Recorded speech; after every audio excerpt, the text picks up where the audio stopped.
Olá pessoal, seja bem-vindo ao canal Matefísica. Eu sou o professor Sortani e nessa videoaula nós estaremos falando sobre o princípio de indução finita, que nós carinhosamente temos abreviado por PIF. O princípio de indução finita é um método de demonstração em matemática que é usado para demonstrar resultados vinculados aos números naturais. Então, se já gostou do tema, peço que possa deixar teu like, se subscrever no canal aqui embaixo e vamos para o vídeo. Então, pessoal, eu estou aqui fazendo um playlist novo chamado Matemática Superior, que eu vou apresentar certos temas, né, relevantes para quem está no ensino superior. Por exemplo, esse tema, PIF, Princípio de Indução Finita, estudam pessoas que estão a fazer cursos como Engenharia Informática, Engenharia Eletrônica, na Universidade Eduardo Mondlane, em Matemática Discreta. Então, será mais para o pessoal do ensino superior. Começando aqui o nosso vídeo, iremos aqui apresentar um fracasso feito por um grande matemático lá do século XVII, chamado Pierre de Fermat. Pierre de Fermat, ele achou que esta fórmula aqui funcionava para todo número natural. Ou seja, nessa fórmula que está aqui, que vocês estão a ver, eu sempre que colocasse um N natural, sempre o resultado devia de dar um número primo. Ele achou que fosse isso verdade, né? Porque ele não demonstrou. Em matemática, tudo que não é demonstrado chama-se conjectura. Então ele conjecturou que isso era verdade. Isso foi um fracasso total, porque Leonhard Euler ele demonstrou que realmente essa fórmula aqui fechada falha para um dado N. Então, pessoal, vamos aqui deixar a nossa abordagem mais completa. Vamos analisar melhor o caso de Fermat. Então, Fermat achou essa fórmula aí, não sei como, né? Ele era um grande matemático e só que sua intuição foi meio errada, né? Ele teve uma indução vulgar. Ele substituiu alguns genes, né, na fórmula, né? Talvez n igual a 0, n igual a 1, n igual a 2, não sei até quanto. Vamos supor que ele terminou no n igual a 4. E se for já ver, todos esses casos funcionam. A nossa fórmula fechada. Então, quando eu troco no lugar de n por 0, né, que é o primeiro número natural, isso vai me dar um número primo, que é 3. Depois, se eu coloco 1, que é o segundo número natural, também dá um primo, que é 5, né? E se eu coloco 2, também dá um primo de 17, 3 também dá um primo de 257, 4 também dá um primo 65.537. Pessoal, veja que em todos esses casos aqui, os 5 primeiros números naturais funcionou. E para um leigo em matemática, que não era o caso de Fermat, né? Fermat era um matemático bom, na verdade, mas um leigo, para ele isso é tudo. Essa fórmula sempre vai funcionar. Mas a matemática é uma ciência precisa, muito precisa mesmo, mais que a mente humana, provavelmente. Então, não basta isso aqui, né? Não basta. Mesmo que você prova em 100 casos, quem garante que o 100º irá funcionar? Nada garante. Então, se nós estamos a afirmar que a fórmula funciona para todo n, devemos provar também no conjunto dos números naturais. Claro que é impossível eu provar para todos os casos, porque o conjunto de números naturais é um conjunto teoricamente infinito. Então, Leonhard Euler, sendo um bom matemático que ele era, um matemático suíço, ele provou que n igual a 5 não produz um número primo, certo? Produz esse número aí que está aí, né? Eu nem vou ler, né? Depois, esse número aqui é facilmente não sei, pelo menos para mim seria complicado, mas para Euler foi fácil, né? Eu acho. É 641 vezes esse outro número complicado grande aí. Então veja que esse número é o produto de dois números, né? Dois números primos. Ou seja, esse número tem mais de dois divisores, né? Porque para um número ser primo, ele só deve ser divisível por ele mesmo e por 1. Então esse aqui tem 4 divisores, logo já não é primo.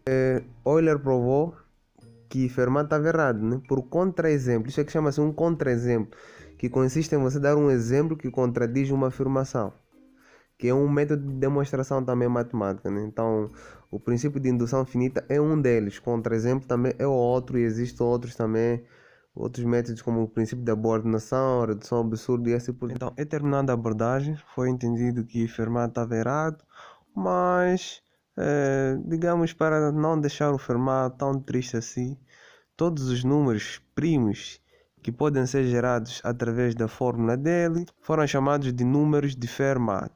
Então isso nos mostra que em matemática nós não podemos simplesmente acreditar em certos resultados, não podemos simplesmente conjecturar, mas sim demonstrar as nossas conjecturas.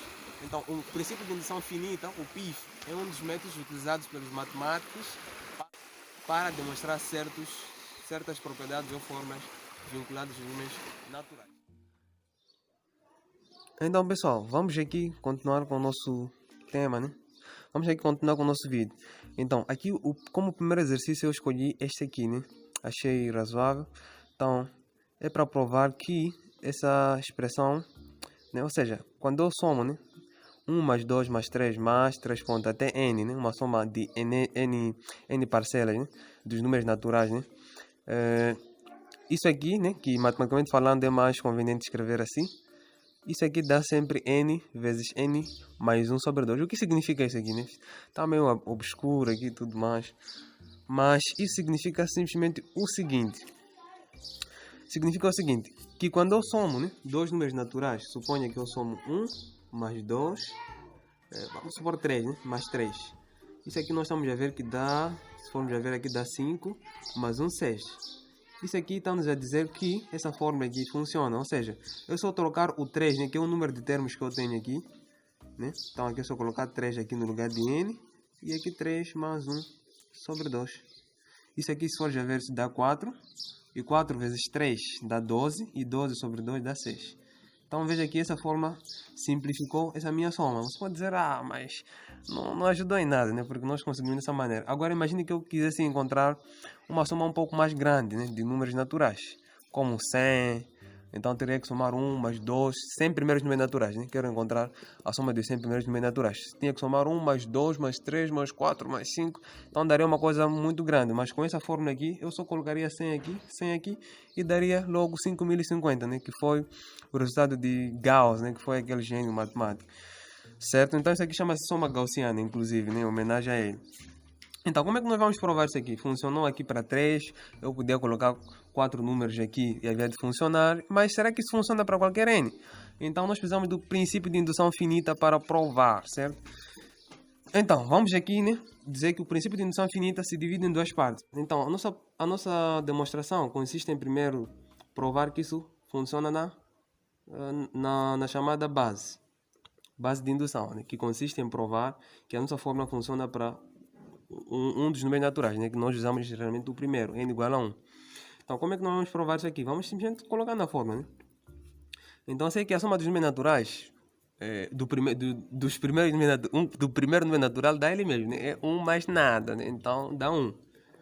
É igual, então se eu coloco 1 nessa fórmula fechada aqui, vai dar 1 mais 1 sobre 2, que dá 1 também de forma fácil, né? Porque aqui dá 2 sobre 2, dá 1. Então esse 2 aqui está meio deformado, mas dá para entender. Certo? Então aqui dá 2, depois dá 1. Então, ok, tá tudo bem aqui na base. Então esse é o primeiro passo. Depois vamos para a segunda parte, né? Que é chamado passo indutivo. Passo indutivo. Que o passo indutivo se divide em duas partes, né? O passo indutivo, uma primeira parte, nós devemos provar que isso aqui, a nossa propriedade funciona para um n igual a k, né? Esse k não é um k genérico, tipo todos os números naturais, mas é um k representando um específico número natural, só que de forma literal. Eu vou supor, isso é uma hipótese, né? Então aqui é chamada hipótese de indução. Hipótese de indução. Então aqui fica o que? Somatório de i começando em 1 até k, né? Porque n é igual a k, de i é igual a k mais 1 sobre 2. Isso eu assumo como verdade. Então vou usar essa minha hipótese para provar a chamada tese. Tese consiste em você utilizar a hipótese para provar que essa propriedade funciona para n igual a k mais 1. Então aqui n já é k mais 1, ou seja, o número consecutivo a k. Então eu tenho que provar que somatório de i começando em 1 até k mais 1 de i, isso aqui deve ser, né? Eu ainda não sei, a k mais 1 que multiplica k mais 1, que vai dar 2, né? Porque aqui eu vou ter k mais 1, né? K mais 2 sobre 2, isso aqui eu tenho que provar. Então simplesmente vou partir daqui e provar isto aqui. Agora, como é que eu provo isso, certo? Como é que eu provo? Vou fazer o seguinte, certo? Então vou fazer aqui o somatório, né? De i começando em 1 até k, né? Que nesse caso aqui de i, e vou somar aqui com a expressão colocando k mais 1, né?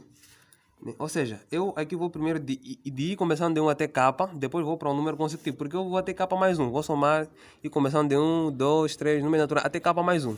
Então aqui vai até K, só falta um número, né, falta somente um número para que essa minha soma seja igual a esse aqui, porque aqui vai até K mais 1. Então aqui eu tenho que substituir K mais 1, né, mesmo, né?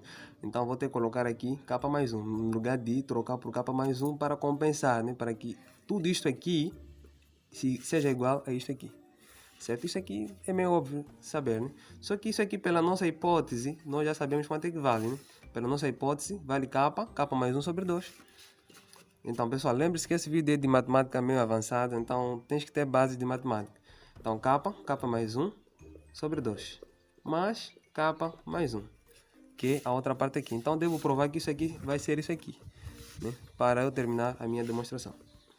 Então, é só fazer o MMC aqui, né? Fico com K mais 1, mais 2K mais 1, na verdade mais 2, desculpa, sobre 2, né? Fazendo MMC aqui. E aqui dá para ver que vale K ao quadrado mais K mais 2K mais 2 sobre 2.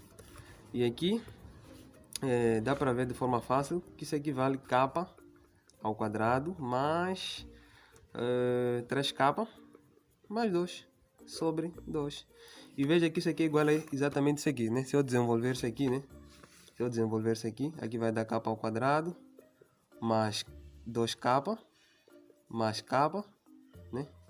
Mais 2. Que isso aqui dá sobre 2 nesse caso, que vai dar exatamente K ao quadrado mais 3K mais 2 sobre 2. Que é exatamente isso aqui. Então está demonstrado, como se queria demonstrar. Então isso aqui vale para toda a eternidade, né? Certo? Então, pessoal, vamos para o segundo exercício. Espero que tenham entendido. Então, pessoal, vamos aqui para o segundo exercício, que é um pouco mais sofisticado que o primeiro e mais interessante. Então, aqui o exercício diz o seguinte, né? Prove que essa fórmula aqui, né, funcione para todo N natural, certo? Então, o que significa isso aí? Significa que se eu somo, né, utilizando essa fórmula aqui, né, como termo geral, de 1 i começando em 0 até n natural, né? 1n igual a 1, n igual a 2, n igual a 3, sei lá. Isso aqui sempre pode ser encontrado. Em vez de somar aqui uma coisa, uma quantidade que pode ser grande, né? Como 100 termos, eu só poderia colocar 100 aqui e teria a soma dos 100 termos, né? Dos 100 termos que são obtidos através desse termo geral aqui. Certo? Então, como é que nós vamos provar? Devemos começar com a nossa base, certo? A base. Qual é a base? Devemos provar que isso aqui funciona para n igual a 1. Então, n igual a 1, como é que nós ficamos, né? Nós ficamos com o somatório de i começando em 0 até 1, né? Porque o n igual a 1 aqui.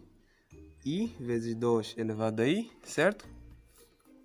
Que é igual a 2 elevado a 1 mais 1, 1 menos 1, mais 2. Certo? Então, só troquei na minha expressão onde tem n por 1, né? Porque é o que eu assumi aqui. Então, de antemão, dá para ver que toda essa parcela dá zero, né? Por causa desse zero que está aqui, né? Estamos numa matemática um pouco mais sofisticada, né? Então vamos escurecer um pouco. Então, aqui eu só tenho que provar que o somatório de começando em 0 até 1 de i vezes 2 elevado a i é igual a 2, né? Que é o que fica aqui. Então, o que é somatório aqui no fundo, né? É somatório que representa. Vamos ter que trocar o i por 0 aqui, né? Trocando o i por 0 fica 0 vezes 2 elevado a 0. Mas vamos ter que trocar o i por 1. Fica 1 vezes 2 elevado a 1. Então, obviamente, isso aqui dá 0 e aqui fico com 2. E, obviamente, 2 é igual a 2. Ok, está tudo bem aqui na nossa base. Então, vamos para o passo indutivo, certo? Passo indutivo. Então, o passo indutivo divide-se em duas partes. Tem a parte da hipótese e a parte da tese. Então, qual é a nossa hipótese, né? Aqui nós temos parte 1, digamos assim. A hipótese de indução. A hipótese de indução consiste em nós assumirmos que a nossa propriedade funciona para onde dado n igual a k, certo? Então, n igual a k, né? Vamos aqui trocar onde tem n por k, simplesmente, né? Ficamos com o somatório de i começando em 0 até k, de i vezes 2 elevado a i, que é igual a 2 elevado a k mais 1, k menos 1 mais 2. Está aqui. Eu suponho, certo, que isso funciona. E eu vou utilizar a minha hipótese para me ajudar a provar a minha tese. Então, na tese, como é que nós ficamos? A tese ficamos com o seguinte. Devemos provar que a nossa propriedade funciona para o seguinte número desse número aqui, né? N igual a K agora, devemos provar que funciona para N igual a K mais 1. Então, vamos ter que trocar um N por K mais 1, né? Ficamos com o somatório de I começando em 0 até K mais 1. I vezes 2 elevado a I, que é igual a 2 elevado a K mais 2. Porque quando eu coloco aqui K mais 1, fica K mais 2, né? Obviamente. K, né? Porque aqui vai cortar 1 com 1, mais 2. Certo? Então tenho que provar que isso aqui é verdade, utilizando minha hipótese aqui, certo? Minha hipótese. Então, como é que eu faço? Então, tenho que provar que isso aqui é verdade. Será que isso é verdade? Isso aqui, na verdade, eu não até nem deveria ter escrito, né? Porque é o que eu devo chegar. Mas, ok, vamos deixar aqui, porque é uma coisa que devemos ver, né? Vamos deixar aqui. Então, a partir daqui, eu tenho que chegar nisso aqui, né? Ainda é uma questão aqui. Então, eu faço o seguinte. Qual será a grande ideia aqui nesse exercício? É simplesmente notar que esse somatório aqui, né? Eu poderia escrever, né? Somatório de I começando em 0 até K, né? De I vezes 2 elevado a I. Então, veja que eu vou de 0 até K. Depois, só que aqui vai até K mais 1, né? Que é o termo a seguir de K. Só que em vez de eu escrever aqui... eu poderia, de forma direta, né? Colocar K mais 1 no lugar de I, né? Deixa aqui, colocar aqui. Depois, vamos tentar ver se isso é verdade. K mais 1. Então, veja que aqui eu coloquei de começando em 0 até K. Depois aqui vem o termo K mais 1. Na verdade, isso aqui é igual a isso aqui, né? Dá para ver de forma simples que isso é igual. Observe que isso aqui eu conheço. Isso aqui é o que eu já tenho como hipótese, né? Que vale isso aqui. Então, vamos aqui colocar nessa parte inicial aqui do nosso somatório. A parte inicial, que é essa aqui, vale 2 elevado a K mais 1. K menos 1, mais 2. Só que mais essa outra parte aqui, né? Que é K mais 1 vezes 2 elevado a K mais 1. Então, tenho que provar que isso aqui vai ser isso aqui. Ok, vamos lá ver aqui como é que nós vamos fazer isso aqui. Certo, então, essa parte aqui dá para ver que nós podemos colocar na evidência 2 elevado a K mais 1, né? Entre essas duas parcelas aqui, né? Que estão aqui nas extremidades. Então, 2 elevado a K mais 1. Eu coloco em evidência, vou ficar com K menos 1 mais K mais 1, né?